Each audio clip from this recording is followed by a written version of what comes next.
गंभीर जखमी झालेले आहे पोलीस अधिकारी, काय सांगा? जवळपास 34च्या वर पोलीस अधिकारी कर्मचारी हे जखमी झाले आहे कालच्या घटनेत.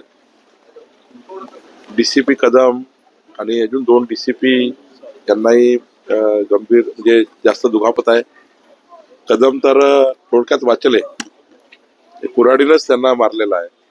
त्या हातावर कुऱ्हाड गेली म्हणून ते ऑपरेट झाला. जर ते दुसरीकडे लागली असती एखाद वेळी धोकादायक परिस्थिती झाली असती.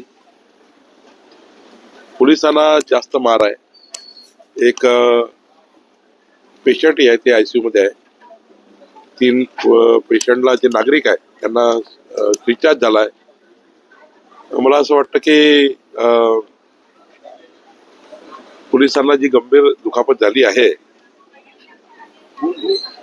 तर पोलिसांनी काल ढाल म्हणून काम केलं.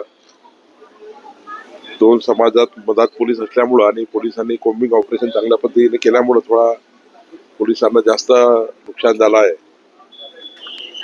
आता मी आवाहन केलं आहे नागपूरच्या जनतेला की सर्वांनी आता शांत राहावं.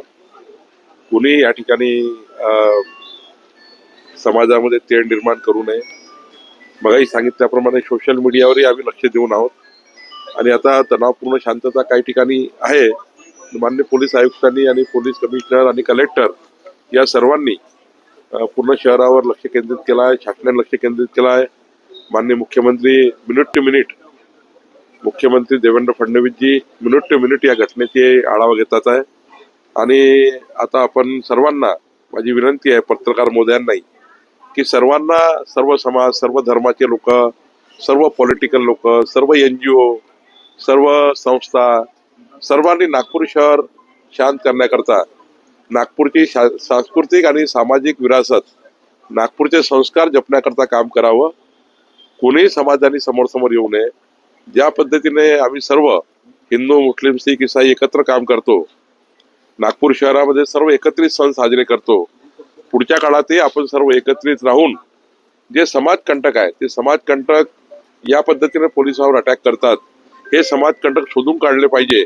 सर्व समाज एकत्र आला, सर्व धर्म एकत्र आले तर समाजकंटक बदमाशी करू शकणार नाही.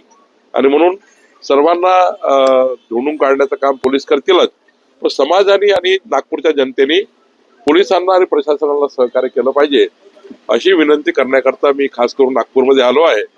मी नागपूरच्या जनतेला शांतता आणि पोलिसांना सहकार्य, प्रशासनाला सहकार्य करावं अशी विनंती आम्ही करतो. एबीपी माझा, उघडा डोळे बघा नीट.